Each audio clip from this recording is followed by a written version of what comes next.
ګرانو کتونکو زمونږه په دغه پروګرام د شریعت پر رڼا کې سوال او دغه جواب یو کس سوال کړی دی. سوال یې دا کړی دی مفتی صاحب وی چې یو کس نه په منځ کې په یو رکعت کې یو سجده پاتې شي، یو سجده وکا یو تر پاتې شي، دې سره څه وکوس؟ دا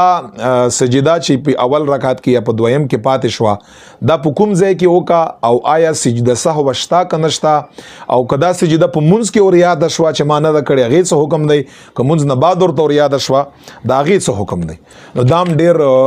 یو ضروري مسله ده. زموږ ستاسو پنځه وخته منځ کې دا ضرورت خامخا راځي. انسان ضعیف دی، بعضې وخت کې یو انسان نه هېره شي، هېره وشي. مسلې جواب دا دی چې کله یو انسان نه په مانځه کې که نفل مونځ وي، که سنت وي، که واجب وي، که فرض وي، که ادا وي، که قضا وي، که هر څنګه مونځ وي، خو چې د سجدې او د رکوع مونځ وي او په هغې کې په یو رکعت کې انسان نه سجده هېره شوه، یو یې وکړه او یو تر پاتې شوه او دلته په مونځ کې دا خبره ور یاده شوه، په مونځ کې یا مونځ نه سلام نه دی ګرځولی، نو دی د په یو رکعت کې 3 سجدې وکړه، په دویم رکعت کې ور یاده شوه، په دویم کې د 3 سجدې وکړه، په دریم کې ور یاده شوه، په دریم کې د 3 سجدې وکړه، په څلورم رکعت کې ور یاده شوه چې ما په یو رکعت کې یو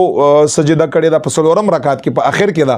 3 سجدې وکړه او بیا د په اخر کې سجده سهو هم وکړه. وجه دا ده چې دا په فرضو کې تاخیر دی چې په کوم ځای کې په کار وه په هغه ځای کې تا نه ده کړې، نو په اخر کې دا سجده سهو وکړه او په یو رکعت کې د 3 سجدې وکړه او په اخر کې د سجده سهو وکړه. د دغه انسان منځ بالکل وشو. خو که داسې وشو چې په منځ کې په یو رکعت کې یو سجده کړې وه او بیا تر هیرو تر دې پورې چې د مانځه سلام یې وګرځاوه، د هغې نه پس ورته پته ولګېده چې ما په یو رکعت کې یو سجده کړې ده، نو دا منځ د ده نه یې شوی، ولې فرض پاتې شو. او چې فرض پاتې شي هغه منځ نه کېږي، نو اعاده یا بیا دوباره فرض ده، د دغې منځ اعاده به دوباره